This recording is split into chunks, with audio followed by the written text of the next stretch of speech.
Adrian. I have my muchachita linda, you know. I don't know.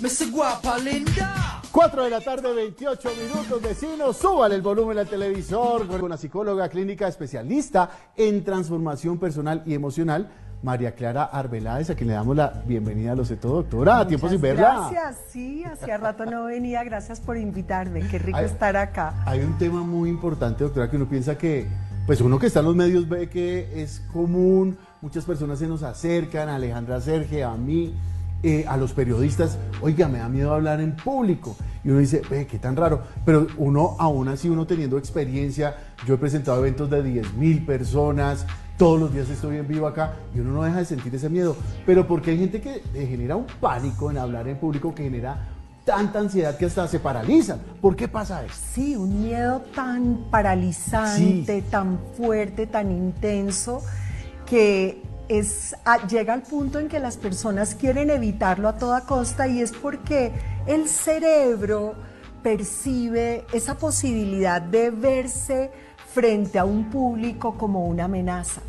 Es una amenaza, digamos, social, es un miedo social, es el miedo al rechazo, es el miedo a ser juzgado, aparece como esas sensaciones físicas, emocionales, mentales, que a veces son tan intensas que las personas como que sienten que no pueden, entonces evitan todo lo que signifique tener que exponerse a eso, y en muchos casos privándose de poder crecer personal y profesionalmente por ese miedo. Pero ¿qué es lo que pasa realmente, doctora, en la mente y hasta en el cuerpo cuando una persona se enfrenta a una audiencia? ¿Qué es lo que pasa por la mente, y sobre todo estas personas que se paralizan ante ese? Sí, ante esta percepción como de peligro y de amenaza, en forma inconsciente, el cuerpo genera esa respuesta. Entonces aparecen por una parte los nervios físicos, que es todo el conjunto de síntomas que la persona tiene, y entonces aparece el miedo al miedo, porque la persona dice, no, me voy a poner roja,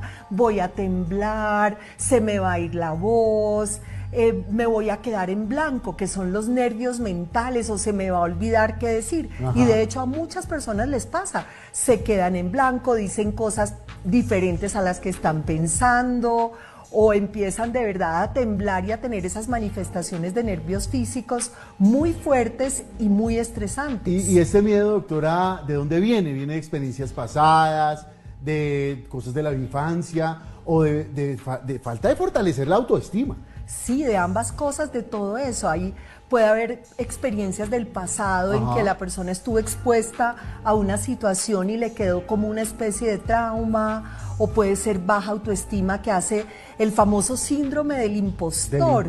Que la persona se siente como, no, se van a dar cuenta de que yo en el fondo no sé nada, de que en el fondo no soy lo que otros pensarían que yo soy, los voy a defraudar. Entonces todos esos miedos, y como esas películas, ¿no? Como el cerebro yéndose al peor resultado, imaginándose que va a pasar lo peor y produciendo esos estados internos. Doctora, y usted que ha visto tantos casos, ha atendido tantos pacientes, ¿usted cree que ese miedo de hablar en público puede afectar la vida personal y hasta la profesional a la hora de hablar con compañeros de oficina, de llevar la batuta en una reunión? Claro, muchas personas se vuelven invisibles, se estancan, porque hay como esa sensación de mejor yo, como decía al principio, mejor no lo hago, mejor no voy. Entonces, al no hacerlo, pues se empeora el miedo, se vuelve cada vez más fuerte, y cada vez más la necesidad de impedir que yo sentirme como me voy a sentir. Entonces mejor no hago las cosas y, claro, dejo de crecer. Bueno, ¿y qué herramientas, doctora, le podemos brindar a los televidentes? Ayudas psicológicas para esas personas que están al otro lado de la pantalla y dicen, oiga, quiero superar este pánico escénico, no quiero vencer esta timidez, que no me dé nervios hablar en público, que voy a exponer en la universidad, en el colegio, en el trabajo, voy a dirigir una reunión. ¿Qué hacen estas personas? ¿Qué herramientas puede utilizar? Bueno, una parte muy importante es la preparación. Cuando una persona no está preparada en su tema, va a sentirse muchísimo más nerviosa. Entonces, primero, estar muy bien preparado. Segundo, empezar de a poquito, ir rompiendo de a poquito esa barrera y ese miedo. Por ejemplo, una persona puede empezar por hacerle la exposición a su mamá, si es un joven, o a sus amigos, o en un ambiente, o él solo mirándose en el espejo, ensayarlo.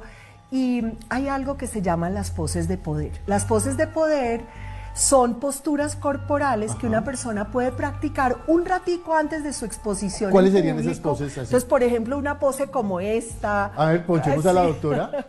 Sí, como... Sí. Queremos ver a la doctora, Sebastián, eso, gracias. una pose como Por ejemplo, cuál. una postura como esta, obviamente no va a ser cuando yo estoy frente al público.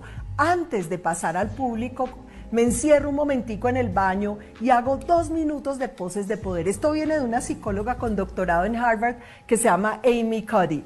Entonces empiezo a hacer cosas como esta, como diciéndole a mi cerebro, soy capaz y tengo el poder. Y eso tiene un efecto muy fuerte en que cuando paso estoy empoderada y me siento más seguro. Y obviamente trabajar la respiración, que es otra de las herramientas más importantes para hablar en público. Doctora, muchas gracias. Redes sociales las encuentran en la pantalla por si tienen algunas dudas respecto a este tema y muchos más. Doctora, gracias por estar en Lo Sé Todo Colombia. Muchísimas gracias. Vamos a una breve pausa comercial y ya volvemos con mucha más información aquí en Lo Sé Todo Colombia.